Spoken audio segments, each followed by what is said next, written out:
sukang-suka na ako sa ng gobyernong ito at pag-aaway nila sa loob, August of 2022. Ikinuwento ko sa inyo in 2022 na even mga celebrities, even mga backlash na mukhang ibos na nakapaligid kay Lisa Tanas na nang i-scam sa pera ng bayan. Okay? Nagpapalit ng mga etiketa, okay? Na mga available sa SM mall ang mga paninda, tapos pinapalitan ng etiketa para kunyari design ng mga putang inang ito. Kasama yan, yung mga scammer na yan, kasama yan sa ng kikinabang ng pera ng bayan at alam nila na ang gobyerno ni Kuting ay pulboron. Ang gobyerno ni si Kuting mismo ay durugis, pulborinista, lahat. Kung natatandaan nyo, merong kaibigan kakilala si Kuting na nagpakita sa akin ng letrato na kung saan bangag-bangag silang lahat. Ito yung mga alta-altahan. Remember that? Okay. Napag-alaman natin, mga kababayan, na noong 2012, okay, nung si Kuting ay senador, si Kuting, 2012, oh no, hindi pa siya senador, 2010 to 2016 pala siya nagsenador, okay? Si Kuting, nung 2012, na siya ay bangag na bangag at halos araw ay nakikipag-session sa mga artista. Okay? Na itong mga artistang to, nabanggit na nga ito, di ba? Pero hindi natin siya babanggitin kasi nananahimik naman. But, for the heck, para maipakita natin sa inyo, itong mga kasisyon ni Marcos Jr., kasi ito yung artistang ito, sinira nila ang buhay. Dahil, well, I may say na adult naman itong artistang to. Well, sinira na nalulung sa Coca-Cola. So, ngayon, noong 2012, ayon sa ating impormasyon, alright, si Kuting ay huhulihin na sana kasama itong artistang ito. So, hulihin na siya, may order na po, actually hawak ko. Alright? So, nung time na yon, dapat ay i-raid na siya kasi meron na pre-operation report na positive na si Marcos Jr. ay isang bangag na bangag sa pulburon. Panahon ito ni Noynoy. So, nung time na all set up na, mga kababayan natin, nung time na huhulihin na itong walang hiyang ito, dahil itong si Marcos Jr., dahil nga kompleto na yung pre-operational report, lahat ng background na kung siya ba talaga ay involved sa pulburon, meron ng operational plan, meron na silang ginawang mga assessment na just in case tumakbo si Kuting, di ba? Saan pupunta? You know, lahat ng mga bagay ay na-set up na. Lahat, contingency plans, post-operation, kung anong mangyayari kapag hinuli na si Kuting. Lahat po, kompleto na sa coordination niya mga yan. Okay? The problem is, during that time, okay, ito yung sinasabi ni Pangulong Duterte, hindi si yung Claudine, hindi si Claudine. Yeah, that's not irrelevant yan talaga. So ngayon, during yung sinabi ni Pangulong Duterte sa Maisog na nakita niya sa PIDEA report na si Marcos Jr. ay isang durugista, isang pulboronic. Totoo. Yung sinabi ko sa inyo na lumuhod si Amy Marcos sa Pangulong Duterte na wag na hulihin si Kuting o wag na siya isama doon sa pulboronic list, sa narco list. Totoo yun. Kasi napaka-reliable ng ating impormasyon na nakuha doon. At dito sa ipapakita natin ebidensya sa inyo ay magja-jive lahat. So, nung panahon ni Noynoy, isa sa kabinete ni Noynoy ang humarang dito. Okay? Maari, okay? Hindi natin muna siya bibigyan ng pangalan, pero maaring business partner ni Lisa Tanas. Kasi napag-alaman natin na pinigil, ginawa ng paraan para wag matuloy at hindi tuluyang mapahiya si Marcos Jr. na siya po ay pulboronic. Na siya ay nasa narco list talaga. Nando doon talaga siya. Mga kababayan, nandito po ang confidential report ng PIDEA na hawak ko sa inyo. Ipopost ko to sa Twitter mamaya para may kopya kayo. Hindi yung ganitong klaseng papel. Baka sabihin nyo ginawa-gawa ko lang. Okay, ipapakita ko sa inyo ang original copy. Okay? sa Facebook, ititwist, bahala na kayo, i-upload nyo lahat, mag-stitch kayo sa TikTok, it's up to you. But this document na hawak ko makapagpatunay na ang sinabi ni Duterte ay totoo, na si Marcos Jr. ay kasama sa listahan ng mga nagpupulburon ng PIDEA. Ito po, nakalagay dito sa confidential report, Republic Act, ito, PIDEA. Ay, sos, advertisement. Report, Republic Act, ito, PIDEA. Ayan, 2 page po yan. Alright? PIDEA, okay? Basahin ko na lang para bonggang-bongga. Republic of the Philippines, Office of the President, Philippine Drug Enforcement Agency, Intelligence and Investigation Service, NIA Northside Road, NGC, Barangay Pinyahan, Quezon City. Andyan ang logo ng PIDEA, mga pabalangga.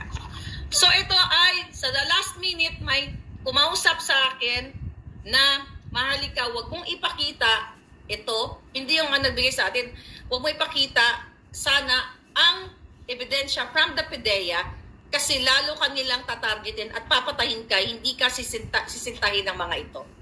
Sabi ko, kahit napakita ko hindi, papatahin din naman ako ng mga yan kapag ginusto nila at nakapag-tsempo yung mga hayop na yan. Sabi ni Kate Watson, ilabas na yan para mapahiya mga Marcos. Yes!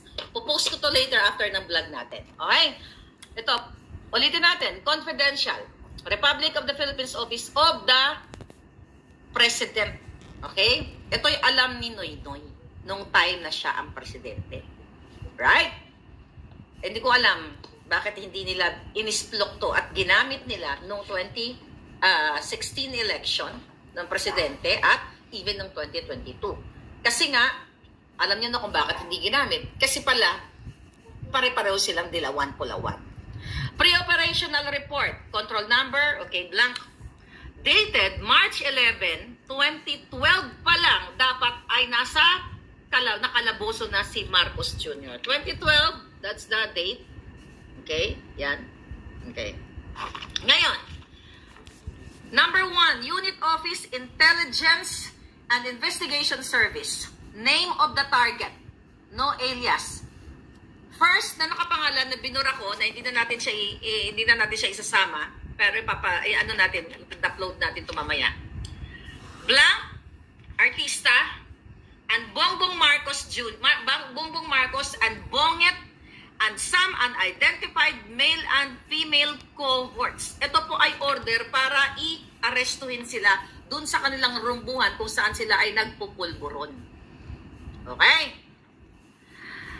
Name of the target, blank, the artista, and Bongbong Marcos and Bonget, alias Bonget, and some unidentified male and female cohorts, Filipino. Okay? Yes. Specific area of operation, NCR, National Capital Region, Makati City. Nakalagay dito, summary of information. A confidential informant personally appeared before this office and reported that a group of showbiz and politically affluent personalities are frequently using illegal pulburon, okay, inside Unit 4C Rizal Tower Building, Rockwell, Makati City. May perma ng team leader. Okay? Binura din natin parang ma-highlight si Marcos Jr.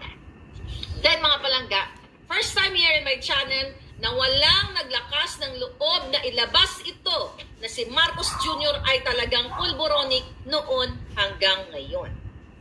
Right? So dito, sa second page, authority to operate.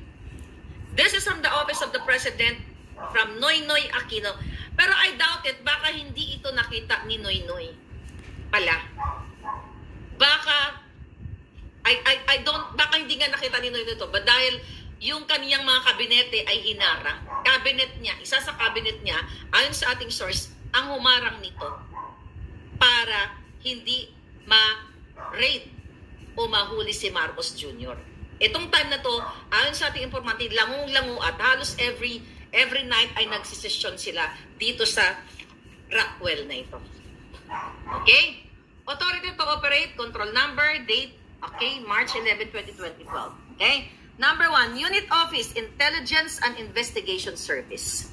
Type of operation, ayan, surveillance, casing, test buy bust, okay, search warrant, others specified. Duration, 22 hours, okay, this is 10 ng gabi, March 11 of 2012 to 12 March 12, 2012. Okay? Ngayon, nakalagay dito, Area of Operation, NCR, Makati City. Team Leader, Contact Number. Okay? Ito, nakalagay dito yung agent. Alright? Nakalagay yung agent dito, and 7 others. So, agent, so 8 sila ang magre-rate. So, ito yung mga information. Vehicle, model number, ayan. Para kasi nakakaalam nito, alam niya na totoo mga sinasabi ko dito. Hindi gawa-gawa. Ito ang mga sasakyan ng involved nila Kuting, ay yung mga kasabwat nila na nandoon na nagrurumbuhan sila sa Coca-Cola o sa pulburon. Number 1, Mazda, model Mazda 3, black, ZKC, plate number 8. Wag na natin sabihin. Okay? Wag na sabihin ng plate number. Okay? Toyota Vios, silver, ZBA, may number. Toyota Avanza white, ZRU. So nakakilala kay Kuting o sa artistang ito. So you can verify ito. Kayo ang magsasabi kung itong information na to ay legit or not. Okay? Isuzu Crosswind white, ZIZ blank blank blank. Okay? Noted by Director 2S. Is it 2S or IIS? Okay? So ngayon mga kababayan, okay? Ito yung sinasabi ni Pangulong Duterte na nakita niyang papel. I think isa ito sa mga papel na mayor pa lang siya kasi 2012 ito. At pinorward sa kanya noong siya ay presidente niya at kaya inilagay si Marcos Jr. na nag-ooperate o nagbabangag-bangag sa pulburon. So ito po ay confidential report from PIDEA, but para sa kalaman ng bayan na si Marcos Jr. na ang sinasabi ko noong 2022, well, hindi naman ako nagsimula, si Pangulong Duterte na may isang presidente na nagsisinghot kasama yung kanyang mga amiga sa Davao City. Diba? Sinabi pa nga ni Pangulong Duterte during the campaign na sa loob ng aeroplano sila nagsisesyon. So, totoo, mga kababayan, ang sinabi ni Duterte na si Marcos Jr. noon pa lang, even nung mayor pa lang si Pangulong Duterte, si Marcos Jr. ang presidente ninyo ngayon ay isang bangag, ay isang pulboronic based dito sa PIDEA report na pilit na pinadudukot ni Lisa Satanas, pinadudukot ng gobyernong ito para hindi nyo makita. Pero dahil, mga kababayan, ay gusto nilang targetin ako, hindi gusto, tinatarget na nila, gusto nila akong gurgurin, might as well, ilabas na natin sa buong mundo etong report na ito. Actually, na-forward ko na din po ito sa authority dito, bago natin binlag. Okay? Ipinorward ko na dahil nga, ginigipit nila ako, mga kababayan, gusto nila akong ipagurgor. Remember that? Na-forward na natin ito para mapagtibay natin kung gaano kabangag ang buwaka ng inang gobyernong ito. Nasa mga kamay ninyo ang desisyon kung kayo ba ay tatahimik, religious group, people of the Philippines, kung tatahimik kayo na ang presidente ninyo ay isang bangag, ang mga nakapaligid sa kanya ay gusto kayong iharang sa gyerang hindi naman gyera ninyo. Gusto ang mga pamilya ninyo, ang mga anak ninyo ay ibala dyan sa gyerang gusto nilang mangyari dahil gusto nilang pagtakpan ang mga kasinungalingan, ang mga pambababoy nila sa inyo, ang mga pagtaas ng bilihin, ang lahat ng smuggling, lahat ng extraction, involvement ng gobyernong ito. Imagine nyo, paano nga naman hindi si Lisa Satanas ang hindi makialam doon sa pagdukot sa mga bata, sa kanyang kasabwat. Okay, na si Chua. Marami pang ginagawa tong Satanas na ito. Dahil sila ay bangag Bakit kayo ngayon inilagay sa alanganin dyan sa kaguluhan sa China na pinrovoke ng dutang ng gobyerno ni Marcos Jr. kasabwat ang mainstream media, lahat ng anggulo ng camera na ipalabas sa inyo na kunwari tayo talaga ay binubuli ng China na pwede namang diplomatic solution ang ibigay ni Marcos Jr. Pero dahil napatunayan ng PIDEA noong panahon ni Noynoy, etong papel na ito na si Kuting ay isang pulburon, kaya kayo sinasalang sa rarara na yan, at gustong mategi, magurgur kayong lahat, then it's up to you to get up. And if you want, if you don't, ayaw nyo talaga na gusto niyo sikutin pa rin, you get ready sa gerang gusto nila. Kung gusto nyo magbuwis ng buhay ng walang saysay, sige, ngayon, pumunta na kayo doon sa West Philippine Sea, puntahan nyo na at makipagbang-bang-bang na kayo. But this time, mga kababayan, ito, ipakakalat ko to sa inyo, pupost ko to sa TikTok, sa Buljakan Facebook, at sa Twitter para makuha ninyo ang kopya at you decide. Hindi dito, sa Facebook natin, mga palangga. You know what I mean? Hawak ko to. I know you are excited, but I will post this, ipatrend ninyo ang document na ito. Ito ang isa sa ina-after nila sa akin para ayaw nila ako pagsalitain. Wala ni isa ngayon na nagsasalita sa Pilipinas, even military, na maglakas ng loob na ipalabas ito dahil baka gurgurin ng gobyernong Kuting. I totally understand that. Dahil pinoprotektahan ninyo ang inyong pamilya. Naintindihan ko po yan. Naintindihan ko kayong lahat. Kaya sabi ko, I don't know kung ano ang misyon ko sa mundong ito, na ang kinakabangga po natin na ninyong lahat ay hindi ordinaryong tao, kundi demonyo o mga mafia o mga sindikato na kayang magpagurgur sa akin. And they have the trillion budget, the national budget of the country. Nasa kanila at talagang gusto nila akong igurgur. Dahil sa mga expose. Pag-gurgur man nila ako, wala na silang magawa, eto na ang first part ng ating ebidensya. Alright? First part. Huwag kayo masyadong ma-excite sa video. Okay, I'll tell you about it. Mga kababayan, tandaan ninyo. Okay? Na ang may hawak pa ng live na live at iba pa, hindi lang isa. Okay? Mga palangga, ay may threat na. Alam ni Lisa Tanas kung sino ang may hawak ng video. So ngayon, nakausap ko siya kanina. Mga palangga, sabi ko sa kanya, kailangan ilabas na natin ito. Magigera na, gigirahin na tayo. Sabi ko na gano'n sa kanya. Ang mga kababayan, ang mga palangga natin dyan, sabi ko sa Pilipinas, ano gagawin? Okay? So, ang nag-iisip pa, sabi ko, gawin na natin ngayon. Kung gusto mo i-save ang bayang ito, gawin na natin. Huwag na natin patagalin. Gustong-gusto ko. Mga palangga, hinahunting na rin siya ngayon. Okay? Ang sabi sa akin, Miss Maharlika. Okay? Ang exact word niya nga sa akin, parating tayo dyan. Okay? Ilalabas din natin. Kaya lang, sabi niya, I have to secure my family and myself. Yun ang sabi niya sa akin. Mga palangga, I cannot force that person right now. Okay? I cannot force. Pero ito first part pa lang. But, the pulboronic is real. Alright? The pulboronic is real. At ito ngayon, sabi niya mainstream, hindi na, I don't think, we'll see kung kukunin ng mainstream ito. Pwede natin i-forward to sa SMNI. SMNI, if you want to, kung gusto nyong i-cover ito, since nagsimula naman sa akin ito, diba, i-cover ninyo if gusto nyong i-cover. I-forward ko to sa inyo. Lalagay ko sa Facebook ko. Itong galing sa PIDEA. Walang maglakas ng loob na ilabas ito dahil takot sila kay Kuting. Dapat ay kay San Marcos Jr. administration, dapat noon pa to inilabas.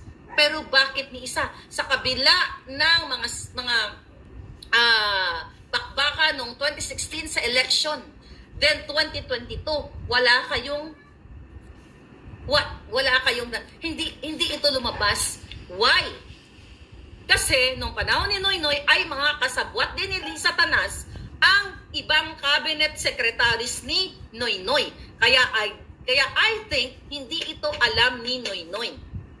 Kasi kung alam ni Noynoy ito, lumabas ito. The fact na galit sila sa Marcos, dapat lumabas ito. Pero I don't know, maybe God's intervention, God's will, I don't know kung ano ang plano ng Diyos sa atin, kung bakit ngayon lang ito dapat lumabas. Okay? So doon sa mga, ipopost ko to, don't worry, okay? Itong papel na ito, ipopost natin to sa sa Twitter mamaya. Abangan ninyo after ko mag-vlog, right there and then, ipopost ko. Huwag kayo palanggang atat. I-forward nyo sa lahat ng pwede nyo i-forward. I-stitch sa TikTok na ito dahil this is a legit. Actually, gumagawa na ng pang-counter ito ang presidential communications.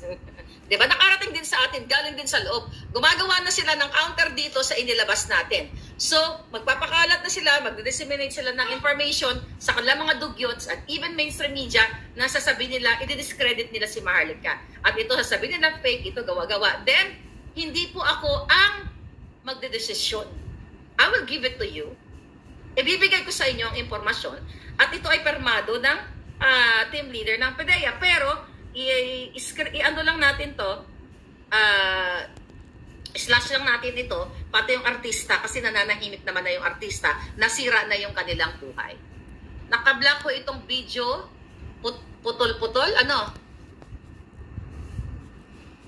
Okay. Mga palangga, December pa lang gusto na nila akong gurgurin.